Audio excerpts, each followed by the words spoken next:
প্রিয় মুক্তিকামী ছাত্র জনতা, আমরা দেখতে পাচ্ছি যে আমাদের এই অভ্যুত্থান এবং বিপ্লবের পরেই দেশে অরাজকতা নাশকতা করছে ফ্যাসিস্ট এবং তাদের দোসররা। আমরা দেখতে পাচ্ছি যে বিভিন্ন জায়গায় এখন গোলাগুলি চলছে, মন্দিরে হামলা হচ্ছে এবং নাশকতা ও লুটপাট করছে। আমরা মনে করি আমাদের যে ছাত্র নাগরিকদের অভ্যুত্থান তাকে নস্যাৎ করার জন্যই পরিকল্পিতভাবে এই ধরনের ঘটনা ঘটানো হচ্ছে। আমরা মুক্তিকামী ছাত্র জনতাকে সজাগ এবং সতর্ক থাকতে আহ্বান জানাচ্ছি এবং আমাদের যে অন্তর্বর্তীকালীন সরকার, আমরা সেই সরকারের যে প্রস্তাবনা 24 ঘন্টার সময় নিয়েছিলাম, জরুরি পরিস্থিতি মোতাবেক আমরা এখনই তার একটি রূপরেখা ঘোষণা করছি।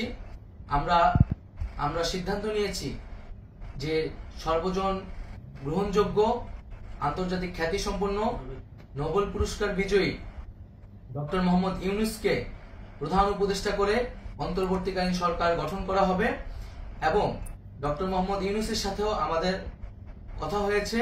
তিনি ছাত্র জনতার আহ্বানে বাংলাদেশকে রক্ষা করতে এই গুরু দায়িত্ব নিতে সম্মত হয়েছে। আমরা সকালের মধ্যেই আমরা এই সরকার গঠনের প্রক্রিয়া দেখতে চাই।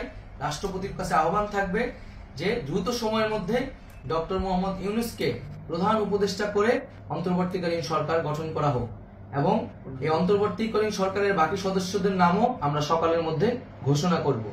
প্রিয় বন্ধুগণ, দেশে যে অরাজকতা চলছে, মানুষের জীবনের নিরাপত্তাহীনতা চলছে, সেজন্য আমরা রাষ্ট্রপতির কাছে আহ্বান জানাচ্ছি দেশে আইন শৃঙ্খলা পরিবেশ ফিরিয়ে আনার জন্য দ্রুত সময়ের মধ্যে কার্যকর ব্যবস্থা নিতে হবে এবং আইন শৃঙ্খলা বাহিনীকে সহযোগিতা করার জন্য মুক্তিকামী ছাত্র জনতাও রাজপথে থাকবে এবং অন্তর্বর্তীকালীন সরকার গঠন না হওয়া পর্যন্ত মুক্তিকামী ছাত্র জনতাকে রাজপথে থেকে তাদের যে অভ্যুত্থান, সেই অভ্যুত্থানকে রক্ষা করতে হবে। প্রিয় বন্ধুগণ, আমরা রক্ত দিয়েছি, শহীদ হয়েছি।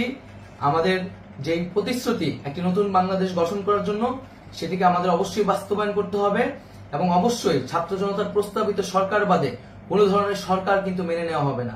আমরা বলেছি কোন ধরনের সেনা শাসিত সরকার অথবা সেনা সমর্থিত সরকার অথবা এই ফ্যাসিস্টদের দোসরদের কোনো বি টিম সরকার কিন্তু আমরা মেনে নিব না। কোনো গণবিরোধী সরকারকে মেনে নেওয়া হবে না। ছাত্র জনতার অভ্যুত্থানকারী যে প্রস্তাবিত সরকার, অন্তর্বর্তীকালীন সরকার, যেটা আমরা সিদ্ধান্ত উপনীত হয়েছি ডক্টর মোহাম্মদ ইউনূসকে প্রধান উপদেষ্টা করে এই সরকার গঠন করা হবে, সেই সরকারকেই বাস্তবায়ন করতে হবে অবিলম্বে।